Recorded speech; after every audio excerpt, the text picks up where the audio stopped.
देशातील पहिला सहकारी कॉम्प्रेसर बायोगॅस प्रकल्प तसेच स्प्रे ड्रायर पोटॅश ग्रॅन्युल्स प्रकल्पाचे उद्घाटन विविध मंत्रिमंडळाच्या हस्ते।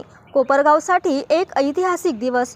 संपूर्ण माहिती अशी की केंद्रीय गृहमंत्री तथा देशाचे पहिले केंद्रीय सहकार मंत्री अमितजी शाह साहेब अहिल्यानगर जिल्ह्याच्या दौऱ्यावर येणार होते। त्या अनुषंगाने त्यांच्या हस्ते विविध कार्यक्रमासाठी उद्घाटन करण्यात आले। दिनांक 5 रोजी कोपरगावसाठी एक ऐतिहासिक दिवस मानला जाणारा असून कारण या दिवशी देशाचे पहिले केंद्रीय मंत्री त्यांच्या हस्ते विविध प्रकल्पाचे उद्घाटन कोपरगावमध्ये करण्यात आले व तसेच शेतकरी सहकार मेळावाही यावेळी पार पडला।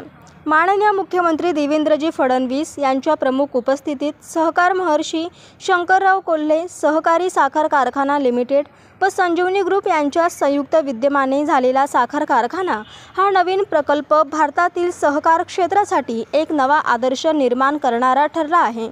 बिपिनदादा कोल्हे, विवेक भैया कोल्हे, स्नेहलताताई कोल्हे यांच्या नेतृत्वात सुरू झालेला हा प्रकल्प सहकारी क्षेत्रात देशाला आदर्श ठरेल।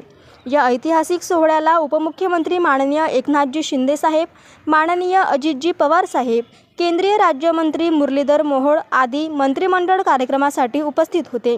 संपूर्ण कार्यक्रमाच्या अगोदर विवेक भैया तुम आगे बढ़ो हम तुम्हारी साथ है असा नारा देत कार्यकर्त्यांनी कोपरगावातून मोठ्या प्रमाणावर रॅली काढण्यात आली व तसेच तालुक्यातील ग्रामस्थ कार्यकारी मंडळ सुद्धा मोठ्या प्रमाणावर उपस्थित होते। संपूर्ण कार्यक्रमासाठी कोपरगाव ग्रामीण पोलीस स्टेशन व शहर पोलीस स्टेशन यांनी चांगल्या मोठ्या प्रमाणावर सुरक्षिततेचा आढावा कार्यक्रमाच्या वेळेस घेतला व तसेच शिर्डी पोलीस, अहिल्यानगर पोलीस यांची सुद्धा या कार्यक्रमासाठी मोठ्या प्रमाणात उपस्थिती होती। अहिल्यानगर जिल्हा प्रतिनिधी नवनाथ उल्हारे।